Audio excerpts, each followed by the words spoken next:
racing back as fast as they can. What a comeback by Argentina. এভাবেও কি ফিরে আসা যায়? এভাবেও কি লড়াই করে ম্যাচ রক্ষা করা যায়? ম্যাচ শেষে লিওনেল মেসির কান্নাই বলে দিচ্ছিল লড়াইটা কতটা কঠিন ছিল। লিওনেল মেসির চোখের জলের প্রতিটা ফুটা যেন সাক্ষী হয়ে থাকলো ইতিহাসের অন্যতম এই কামব্যাক গল্পের। ম্যাচের শুরুতেই গোল হজম করে 2 গোলে পিছিয়ে পড়া লিওনেল মেসির পেনাল্টি মিস, ব্রাজিলিয়ান সমর্থকদের উল্লাস, আর্জেন্টাইন সমর্থকদের কান্না। শেষ 13 মিনিটে আর্জেন্টিনার গোল বন্যা কি ছিল না এই ম্যাচে। 79 মিনিট পর্যন্ত 2-0 গোলে পিছিয়ে থাকায় অনেকেই ভেবে নিয়েছিলেন এখানেই শেষ হয়ে যাবে লিওনেল মেসির বিশ্বকাপ অভিযান। কিন্তু মেসি ও তার সতীর্থরা লিখলেন এক নতুন রূপকথার গল্প। ম্যাচের 79তম মিনিটে লিওনেল মেসির বাড়ানো বলে কুতিরমিরুর হেড থেকে বল জালে জড়ায়। স্বস্তিতে ফিরে আর্জেন্টিনা ও তার সমর্থকেরা।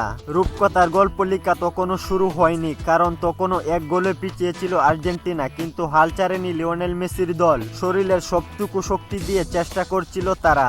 ম্যাচের 83তম মিনিটে পেনাল্টি মিস করা সেই লিওনেল মেসির জোরালো শটে গোল। জটলা থেকে মন্টিয়েলের অ্যাসিস্টে অসাধারণ এক ফিনিশ করে আর্জেন্টিনার জীবন রক্ষা করেন লিওনেল মেসি। কে ভেবেছিল এই ম্যাচে ফিরে আসবে আর্জেন্টিনা, নতুন করে লিখবে ম্যাচের ভাগ্য। ম্যাচের অতিরিক্ত সময়ে 92তম মিনিটে আসে ঐতিহাসিক সেই মুহূর্ত। বল কেড়ে নিয়ে পাল্টা আক্রমণে যায় আর্জেন্টিনা। লাউতারো মার্তিনেজের বাড়ানো বলে এনজো ফার্নান্দেজের হেড জালের ঠিকানা খুঁজে নিলে 3-2 ব্যবধানে এগিয়ে যায় আর্জেন্টিনা।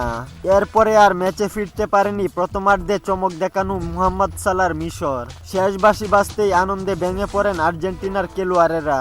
আবেগে ভেসে যান লিওনেল মেসি। তার কান্না ভেজা চোখই বলে দিচ্ছিল কতটা কষ্ট হয়েছে এই ম্যাচ জিততে। মিশরও ফুটবল বিশ্বের মন জয় করে নিয়েছে। আর্জেন্টিনার মতো বিশ্ব চ্যাম্পিয়ন দলের বিপক্ষে সমানে সমানে লড়াই করেছে তারা। ফাউলের কারণে মিশরের একটি গোল বাতিল না হলে হয়তো ম্যাচের ভাগ্যটা অন্যরকম হতে পারত।